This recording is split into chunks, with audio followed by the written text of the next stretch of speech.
বিসমিল্লাহির রহমানির রহিম। সংস্কার চাই, রাষ্ট্রের সংস্কার চাই নাকি জনতার সংস্কার চাই, এইটা নিয়ে আজকের টপিক বা গবেষণা। তো আজকে আমার পিছনের যে আকাশটা দেখতেছেন পুরো কালো হয়ে গেছে, প্রচণ্ড বাতাস। টেম্পারেচার হচ্ছে আপনার 1 degree Celsius, feels like -12 degree Celsius, কারণ প্রচণ্ড বাতাস, প্রচণ্ড ঝড় হবে, এরকম কালো কালো হয়ে গেছে। তো যদিও আমেরিকার অবস্থা একটু কালো কালো দেখতেছি, ঝড় হবে এরকম লাগতেছে পরিস্থিতিটা, বাট এই ঘন কালো মেঘটা আসলে বাংলাদেশের সকল স্থানে দেখতেছি। জনগণের মধ্যে থেকে শুরু করে রাষ্ট্রযন্ত্র কিংবা পরিবার, সব জায়গাতে এই যে সমস্যাটা, মানে আপনার কালো হয়ে গেছে।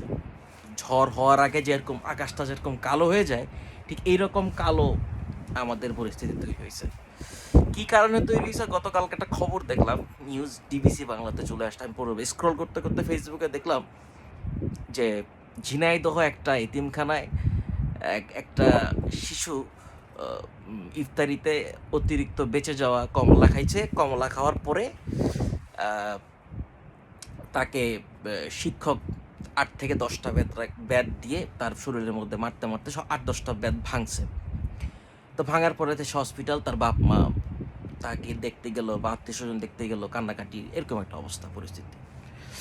তারপরে মেয়েদের নিয়ে অনেক সমস্যা, মেয়েদের কাপড় চোপড় নিয়ে, তারপর পোশাক আশাক নিয়ে সবাই সবার দোষারোপ করতেছে। আবার ছিনতাইকারীরা ছিনতাই করাতে ব্যস্ত, ডাকাতরা ডাকাতি করতে ব্যস্ত, রাষ্ট্রযন্ত্রের যারা আছে তারা তাদের মতো করে বক্তব্য দিতে ব্যস্ত। মানে আলটিমেটলি আসলে আমি বুঝতেছি না যে মানে সবই তো দেখি হইতেছে, কিন্তু সংস্কারটা কোথায় হইতেছে। এখন আমার প্রশ্ন হইলো, আসলে কি রাষ্ট্রযন্ত্রের সংস্কারটা আগে করা উচিত, নাকি সংস্কার করা উচিত হচ্ছে আমাদের জনগণের মন মানসিকতার কি সংস্কার করা উচিত কিনা? মানুষের যে ন্যূনতম যে মৌলিক চেতনা থাকে, সেই মানবিকতা কিন্তু আজকে পুরোপুরি বিপর্যস্ত। মানবিকতা বিপর্যস্ত, মানবতা বিপর্যস্ত, মানুষের মধ্যে সামাজিক মূল্যবোধ বিপর্যস্ত, পারিবারিক মূল্যবোধ বিপর্যস্ত। এই সমস্ত কিছুই কিন্তু আমরা দেখতেছি। তো আসলে যখন পরিবারতন্ত্র নষ্ট হয়, রাষ্ট্রযন্ত্র নষ্ট হয়ে যায়, তখন পুরো সমাজটাকে, পুরো সিস্টেমটাকে, পুরো দেশটাকে কিন্তু নতুনভাবে আবার গড়ার প্রয়োজন হয়। না হইলে এরকম কালো হয়েছে, যেরকম মেঘ মেঘ মেঘ হয়েছে, একটু পরে খুব ঝড় হবে, ঝড় সব উড়ায় নিয়ে যাবে। যদি আপনারা এক না থাকেন, মানে একসাথে যদি ফাইট না করেন, সেই ঝড়টা, সেই বিপদটা আপনারা থেকে কাটায় উঠতে পারবেন না। তো জনগণের সংস্কার কিংবা দেশের সংস্কার, যেটাই বলেন, সংস্কার খুব দরকার। রাষ্ট্রযন্ত্রের সংস্কার দরকার। আর রাষ্ট্রযন্ত্র কি করে আমি জানি না।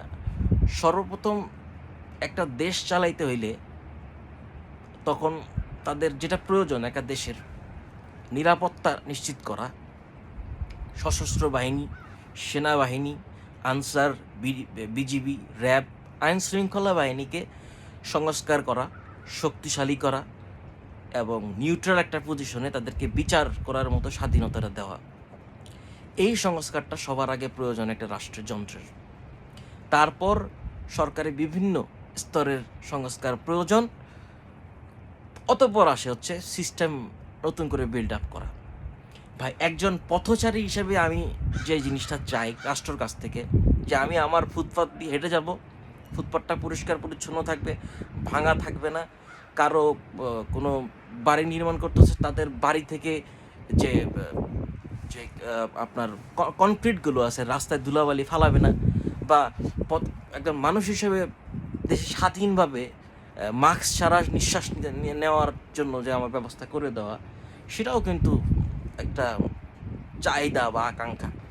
আসলে মানুষ তো চায় না, একটা ব্যবসায়ী চায়, তার জন্য সে সবাই সবার নিজেরটা করে খেতে চায়, কর্মব্যস্ত জীবনের মানে করে খেতে চায় আর কি, পরিশ্রম করতে চায়, তাদের মতো সে আয় রোজগার করতে চায়। কিন্তু আসলে হয়ে ওঠে না, কারণ হচ্ছে মানে রাষ্ট্র সেই ব্যবস্থাটা করে দেয় না। মানে একটা গাছ তো বড় হবে, কিন্তু রাষ্ট্র গাছটা বড় হইতে হলে যে পরিস্থিতিটা থাকা লাগে সেটা আসলে তো রাষ্ট্রগুলো দেওয়া উচিত, তাই না? আশা করি সমস্যার সমাধান খুব দ্রুত হবে, কিন্তু হবে না যদিও, আশা করলেও লাভ নাই, কারণ পরিস্থিতি আসলে ওই দিকে যাইতেছে। বাট ভালো মানুষগুলোকে আল্লাহ তাআলা সেভ করে রাখুক, তিনি তার কুয়তের কেল্লা হেফাজতে রাখুক, এই দোয়া করি আল্লাহর কাছে আমাদের ভালো রাখুক, আমাদের অসুরি শক্তি শয়তানের যে শক্তিটা এরকম কুলাঙ্গার মানুষদের চরিত্র থেকে আমাদের দূরে রাখুক, তাদের থেকে দূরে রাখুক। আমিন। আসসালামু আলাইকুম ওয়া রাহমাতুল্লাহি ওয়া বারাকাতুহু।